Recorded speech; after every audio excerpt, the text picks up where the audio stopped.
अस्सलाम वालेकुम। डॉक्टर साहब मुझे शुगर की सबसे अच्छी दवाई बताएं जिससे मेरी शुगर ठीक हो जाए। बहुत सारे लोग ड्यूरिंग प्रैक्टिस आके हमसे पूछते हैं और कहते हैं कि डॉक्टर साहब मुझे सबसे अच्छी दवाई लिखनी है। आपने ये नहीं सोचना कि महंगी है सस्ती, मुझे सबसे अच्छी दवाई लिखनी है। तो आइए हम देखते हैं मेडिकल पॉइंट ऑफ व्यू से कि सबसे अच्छी दवाई कौन सी है और कम अच्छी दवाई कौन सी है। मैं हूं डॉक्टर सुहेल, आपकी सेहत का दोस्त, और आप देख रहे हैं मेरा वीडियो चैनल। अगर देखा जाए कि शुगर की दवाई में कि अच्छी दवाई कौन सी है, तो याद रखें शुगर की हर दवाई ही अच्छी है।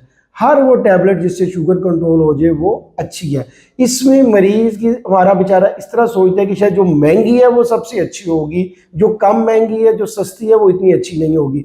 तो याद रखें कि हर एक गोली या टैबलेट जो है वो हर मरीज के लिए नहीं होती। ये जो फर्ज करें कि एक टैबलेट जो एक मरीज के लिए बहुत अच्छी है, उसकी शुगर कंट्रोल कर रही है, उसको जो दिल का प्रोटेक्शन दे रही है, हो सकता है दूसरे मरीज में उसका कोई इफेक्ट ना आए, वो उसको नुकसान करे। तो ये खुद नहीं जाके डिसाइड कर लेना, या मेडिकल स्टोर पे जाके अक्सर हमारे जो मरीज होते हैं बेचारे क्या देते हैं कि डॉक्टर वो मेडिकल स्टोर को कोई चंगी दवाई दे जितना मेरी शुगर ठीक हो जाए। तो याद रखें कि वो हर दवाई अच्छी है। तो खुद से घर बैठ